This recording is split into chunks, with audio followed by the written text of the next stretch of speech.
Can we finally have this conversation? Because I think Basketball Wives LA doesn't get nearly enough credit. Matter of fact, I'm going to say something that might make some people mad. I don't think Basketball Wives LA was the beginning of the franchise downfall. I think it was the last great era of Basketball Wives. Every week, people wanted to know what Jackie Christie was going to do next, whether Drea was finally going to clap back, whether Malaysia was going to play peacemaker, or whether somebody was about to flip the entire vibe upside down. Love them or hate them, the cast knew how to keep us talking. So, what happened? How did Basketball Wives LA go from one of reality TV's biggest success stories to eventually becoming part of one merged franchise? And why, after all these years, did Basketball Wives Orlando disappear without even getting a reunion? Because something changed. And today, we're rewinding the tape to figure out exactly what it was. Welcome to TeaLity Rewind.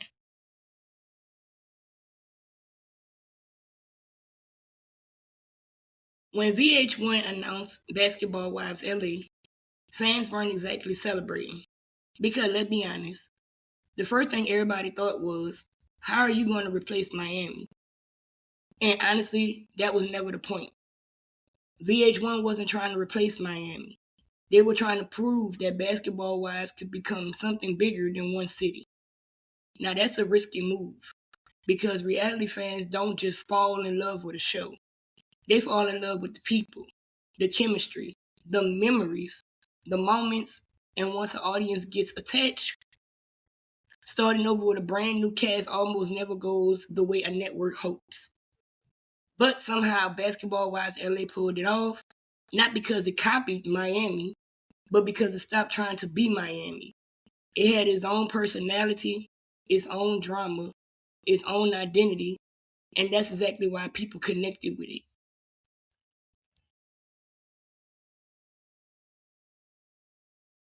Now, here's why I think people remember Basketball Wives LA all wrong. I hear people say all the time, LA was just a knocked out version. I don't agree. Miami walked so LA could run. LA wasn't trying to recreate what Miami had already done. It built something completely different. The personalities felt different. The friendships felt different. Even the way the women handled conflict felt different. And that's what made it work.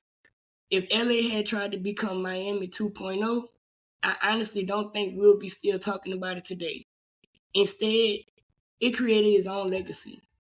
And that's not easy to do when you're following one of reality TV's biggest franchises. Then came the women who would define Basketball Wives LA. Jackie Christie, the woman you either love or love to argue about. Jackie wasn't trying to fit in, she didn't need to. She became one of the most talked about personalities in the entire Basketball Wives franchise because she was unapologetically herself. Then there was Drea Michelle, confident, ambitious, stylish. She walked onto the show with critics already questioning whether she belonged. But whether you agree with her or not, Drea knew exactly how to command attention. Malaysia Pargo brought something different. She balanced motherhood, friendships, marriage, and somehow always found herself trying to keep the peace until she couldn't. Then there was Gloria Govan, Laura Govan, Amani Showalter. Each woman brought her own personality, her own story, her own energy, and that's what made this class click. Nobody felt interchangeable. Nobody felt like they were trying to play somebody else's role. Every woman added something different to the group. And as viewers, we never really knew what was going to happen next. That's what kept us coming back every single week.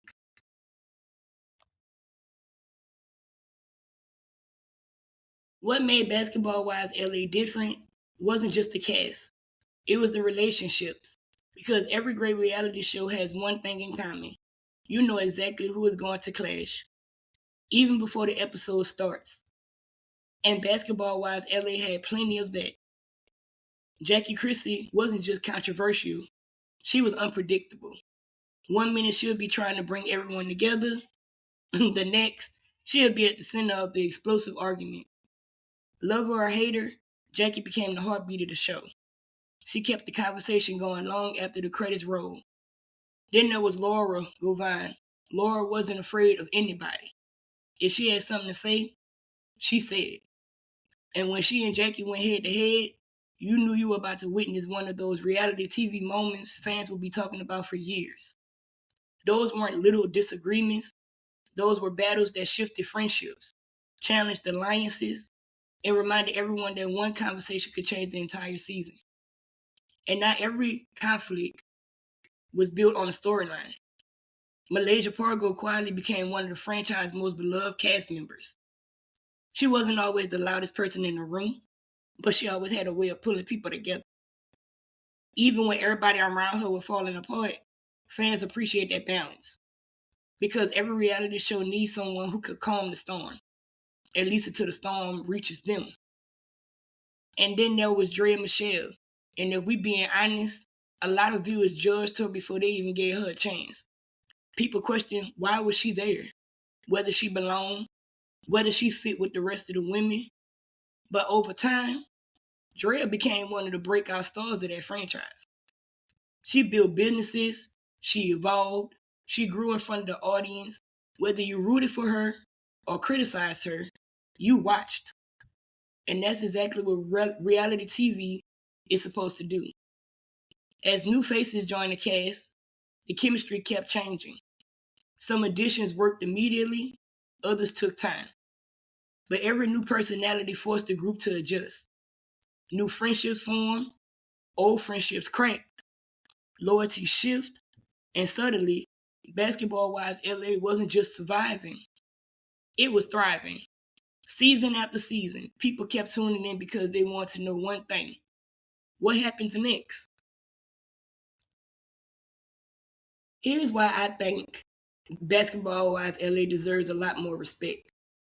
People love to remember the fights, the drinks being thrown, the screaming matches, the viral clips, but that's not why the show lasted. It lasted because viewers became invested in the relationships. You wanted to know whether two friends could repair their friendship, whether someone could earn another chance, whether old wounds would finally heal or explode all over again. The drama brought people through the door, but the relationships kept them in the room. And that's something a lot of reality TV shows still struggle to understand today.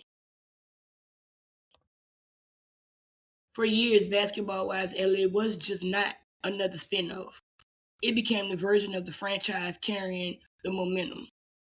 While Miami slowed down, LA kept producing headlines, memorable moments, and conversations fans couldn't stand having. But then, everything started to change. Because while LA was thriving, Miami was fading. For a while, it looked like Basketball Wives had figured out the formula. Miami had introduced the world to the franchise. Los Angeles has proven the concept could work in another city. Fans had two different versions to enjoy. And honestly, that should have been a good thing. But television isn't just about ratings, it's about business. Behind the scenes, VH1 was making decisions that would change Basketball Wives forever. The original Miami series came to an end. Instead of launching another city right away, or bringing Miami back as its own show, the network started bringing familiar faces from Miami over to Los Angeles. At first, it felt like special appearances, then it became recurring cast members, and before long, the line between Miami and LA started to disappear. The women were sharing the same screen, the same storylines, the same friendships, the same feuds.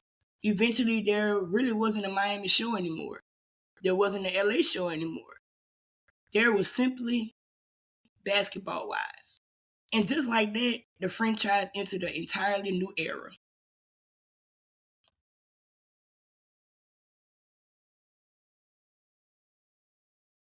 Now, here's where opinions usually split. Some fans were excited. They got to see familiar faces return. Old rivalries came back to life. Relationships picked up where they had left off.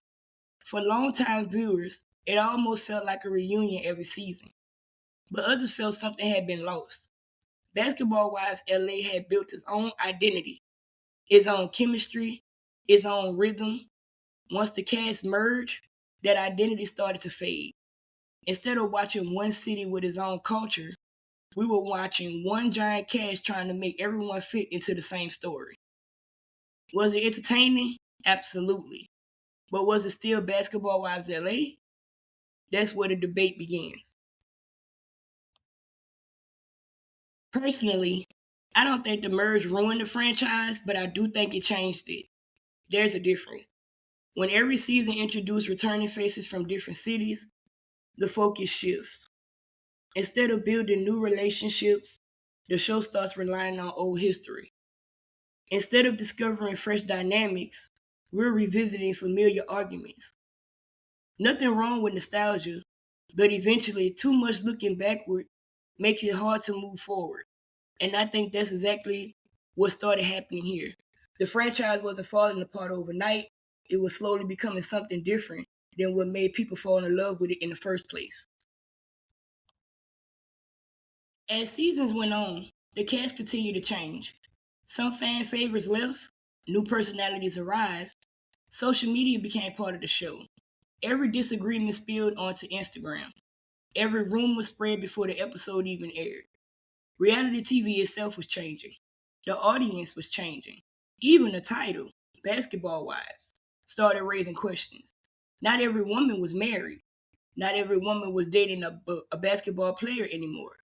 The brand had grown beyond its original premise. Some viewers didn't mind. Others felt the show had lost the authenticity that made it special. Whether you agree or disagree, one thing was clear. Basketball Wives wasn't the same show it had been in 2011. And just when it looked like the franchise had found its new normal, VH1 made one more attempt to expand the Basketball Wives universe. This time, the destination wasn't Miami, it wasn't Los Angeles, it was Orlando. Just when it looked like Basketball Wives had settled into its new era, VH1 tried one more expansion. This time, the franchise headed to Orlando. On paper, it made sense, since Basketball Wives was launched through Miami. Orlando had its own basketball culture, its own personalities, its own stories waiting to be told. The hope was simple: introduce a fresh city, a fresh cast, and breathe new life into the franchise.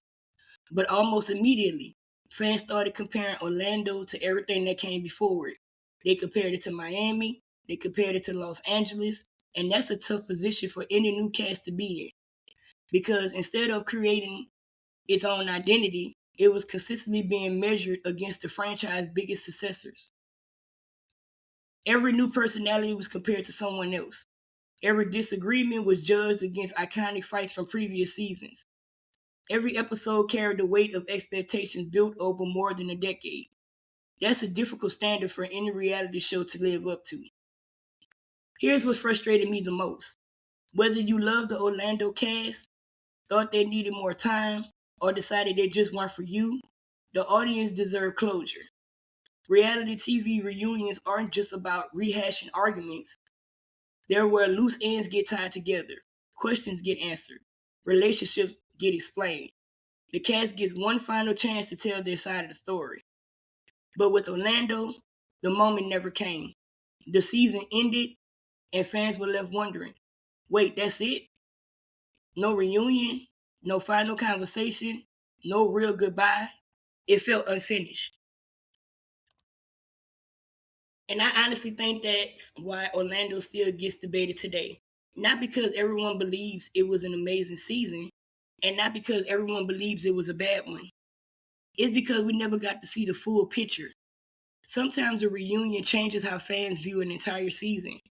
It gives context. It clears up rumors. It lets people reflect after watching everything play out. Without the final chapter, the conversation just stopped. And that's never satisfying for viewers who invested their time. Looking back, I don't think Basketball Wives LA was the beginning of the end. I think it became the heart of the franchise. It proved Basketball Wives could succeed beyond Miami. It carried the brand through years of memorable television and introduced personalities people still talk about today. And when Miami came to an end, LA became the foundation of the franchise to lean on. Eventually, the cities disappeared, the cast merged, the identity evolved, and after more than a decade, Basketball Wives reached the end of its run. So maybe the real question isn't, was Miami better than LA? Maybe the better question is, should Basketball Wives have stayed two separate shows? Or did bringing everything under one franchise help keep it alive? Because depending on who you ask, you'll get two completely different answers. And that's what makes reality TV history so much fun to revisit. I'm Betty, and this has been TeaLity Rewind. If you enjoyed this trip down memory lane, hit that like button, subscribe for more deep dives into the biggest moments in reality television, and let me know in the comments. Do you think merging Miami and LA helped the franchise, or was that the moment Basketball Wives lost what made it special? Until next time, keep the tea hot and always rewind the receipts.